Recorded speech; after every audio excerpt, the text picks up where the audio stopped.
តើសវណ្ណអាចសវិញឬក៏អត់សួស្ដីបងប្អូនអរគ្នាបាទជាពិសេសអ្នកដែលតាមដានរឿងស្អប់ចំពប់លើបាទភាគ45ឥឡូវនេះភាគ45របស់យើងគឺ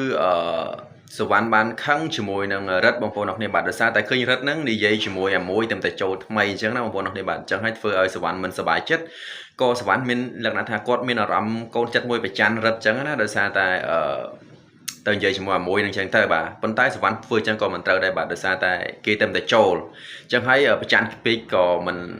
ល្អដែរអញ្ចឹងហើយឥឡូវនេះសវណ្ណកំពុងតែប្រច័ណ្ឌជាមួយរិទ្ធខ្លាំងមែនតើហើយសវណ្ណក៏បានខឹងបាទមិនជិះម៉ូតូជាមួយរិទ្ធទេឥឡូវនេះរិទ្ធកំពុងតែតាមអង្វរ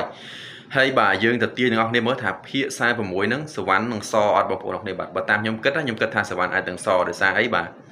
គឺម្នាក់ដែលចាប់សវណ្ណហ្នឹងទៅគឺគាត់យកទៅពិសោធន៍ជាមួយនឹងថ្នាំរបស់គាត់អញ្ចឹងណាបងប្អូនអរគ្នាបាទថ្នាំចាក់សបាទបើចាក់អត់ត្រូវគឺសវណ្ណនឹងស្លាប់ហើយប៉ុន្តែបើចាក់ត្រូវគឺសវណ្ណនឹងសអញ្ចឹងហើយបងប្អូនទាញមើលថាភាគ46ហ្នឹងណាសវណ្ណសអត់បើតាមខ្ញុំគិតថាសហើយបងប្អូនអរគ្នាបាទ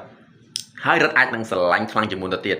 អញ្ចឹងហើយយើងមានតែចាំអត់មើលថាភាគ46សវណ្ណសឬក៏មិនសយើងមានចាំអត់មើលទាំងអស់គ្នាបងប្អូនអរគ្នាបាទដោយសារតែច្បាស់ណាស់ខ្ញុំគិតថាសវណ្ណអាចទាំងសហើយអញ្ចឹងហើយយើងកុំភ្លេចភាគ46ចេញដល់ម៉ោងប៉ុន្មាននេះបងប្អូនអរគ្នាបាទចាំមើលអត់មើលទាំងអស់គ្នាសិនថាចេញម៉ោងប៉ុន្មានយើងចាំមើលទាំងអស់គ្នាបាទនៅភាគ46បាទបាយបាយ